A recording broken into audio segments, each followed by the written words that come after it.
En este vídeo vamos a tratar la conciliación de la vida laboral y familiar. Vamos a explicar el concepto de medidas de conciliación y los riesgos de implantar este tipo de medidas en la empresa, así como los beneficios que tiene tanto para la empresa como para el trabajador. Para empezar, ¿qué es conciliar la vida laboral y familiar? Se trata de acercar, permitir, posibilitar, facilitar una vida equilibrada entre el trabajo y la familia para las personas que trabajan en una empresa. Y bajo ese prisma, aquí llamamos medidas de conciliación. Bueno, las medidas de conciliación son las herramientas a disposición de la empresa para mejorar ese equilibrio. Está claro que la vida de las personas es única y que tenemos un tiempo que dedicamos a trabajar, otro que dedicamos a la familia, al ocio, y ese equilibrio global es de lo que tratan las medidas de conciliación. Las empresas tienen a su disposición posibilidades para generar ese equilibrio. Claro está que solo tienen sentido bajo el convencimiento auténtico de la empresa de la importancia de las personas y su contribución al éxito del proyecto global.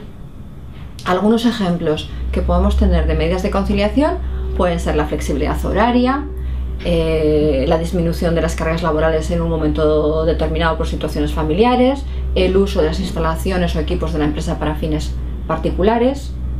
Bueno, iremos viendo algunos otros ejemplos según vayamos hablando de este tema. Y vayamos un poco más en detalle. ¿Por qué desarrollar medidas de conciliación? ¿Por qué conciliar? La necesidad del trabajador de sentirse valorado, atendido, escuchado, recompensado son las variables que le fidelizan a la plantilla y que configuran ese entramado de fuerzas que hacen que la empresa pueda ser exitosa y competitiva. A este tipo de aspectos son los que se recogen dentro del término engagement. Este término significa el esfuerzo voluntario por parte de los trabajadores, es decir, lo que están dispuestos a hacer por la empresa.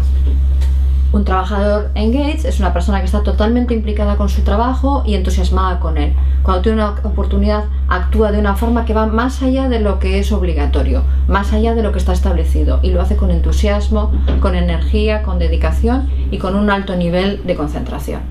De alguna manera, el engagement se refiere al compromiso organizacional afectivo, que es el vínculo que se genera entre la empresa y el trabajador, el compromiso de continuidad, su deseo de permanecer en la organización, la conducta extra-rol, que es lo que hace más allá de lo que es obligatorio, más allá de lo que se requiere dentro de su trabajo, y la satisfacción laboral, que es ese orgullo de saber que se contribuye con el esfuerzo personal a el éxito de la empresa. Una duda que puede surgir es cuáles son los riesgos de aplicar medidas de conciliación. Bueno, en muchos casos nos encontramos que las empresas se encuentran en la situación de cómo analizar esos costes-beneficios y que no están seguras de implantarlo por esos costes que se generan. Los costes pueden ser de dos tipos: los costes económicos directos, pues por ejemplo los que pueden tener medidas como los permisos de maternidad, o los costes organizativos, como pueden ser del tipo de medidas relacionadas con flexibilidad horaria, política de luces apagadas, por ejemplo. Pero más allá de los costes, es importante hacer ese análisis global que decíamos, tener en cuenta también los beneficios que aporta la organización, que evidentemente son sobre todo beneficios cualitativos que se acaban traduciendo también en beneficios económicos. Para que unas medidas de conciliación sean adecuadas y funcionen bien dentro de la organización, es importante que estén estructuradas, ordenadas y organizadas, que no sea una improvisación y que no se implanten porque la competencia también lo hace, que estén formalizadas y recogidas por escrito, por ejemplo, dentro del plan de acogida de la empresa estén recogidas, que se conozcan por todos los empleados y que sean universales, aplicadas a todo el conjunto de la organización. Es importante que sean de fácil implantación, no pueden generar una complicación interna importante porque eso no garantizaría su viabilidad, por supuesto. Tienen que estar valoradas en términos de costes y sobre todo tienen que estar alineadas con los valores de la empresa. Y está claro que si hablamos de medidas de conciliación, dentro de los valores de la empresa tienen que estar las personas y su compromiso. Esos serían algunos valores destacables relacionados con las medidas de conciliación.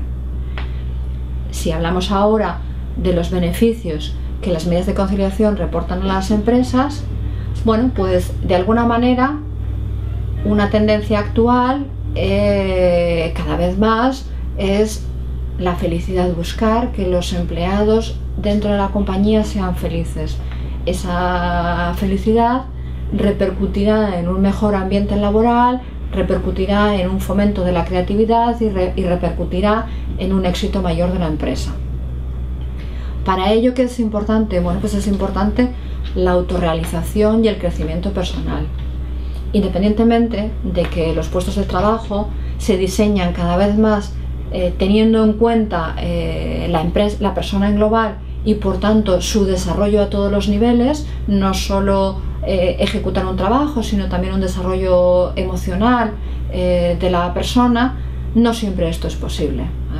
En ese sentido, es importante disponer de medidas de conciliación que ayuden a esa autorrealización personal. La persona necesita de un tiempo de ocio, necesita de una cercanía y de una sensación de tener resuelta su vida personal que le ayudará a esa autorrealización. Otro aspecto importante es el tiempo y la vida familiar y que ésta sea de calidad. El alargamiento de la vida laboral, el desajuste horario entre padres e hijos genera un agotamiento físico y psicológico, un estrés añadido, y eso repercute en el desempeño del trabajo. Poder tener mejor solucionada y mejor equilibrada la vida familiar ayudará a ser más felices y, como decíamos antes, a que en el mundo del trabajo esto aporte cargas positivas. El enriquecimiento interpersonal es otro punto importante, y es que necesitamos de contacto social y de amistad. No es suficiente tener unos compañeros de trabajo estupendos con los que nos desarrollamos internamente, sino que está comprobado que la felicidad de la persona requiere de ese contacto social añadido a lo que es el trabajo. Y respecto a los beneficios para la empresa, ¿qué se consigue con la aplicación de las medidas de conciliación? Bueno, estas medidas tienen muchas ventajas para la empresa, y entre otras está el aumento de la productividad, la reducción del absentismo, la mejora, la reducción de la rotación de los empleados, reducción de los costes por incorporar personas que sustituyan a otras, y mejoran la imagen de las empresas. En este sentido, quisiera decir por último que más del 40% de los españoles están poco o nada satisfechos con el equilibrio de su vida laboral y de su vida familiar. Por tanto, la implantación de medidas de conciliación dentro de la empresa ayudará, y es una gran oportunidad, a mejorar el valor percibido de nuestra empresa tanto internamente como externamente, y por tanto para mejorar su productividad y su eficacia.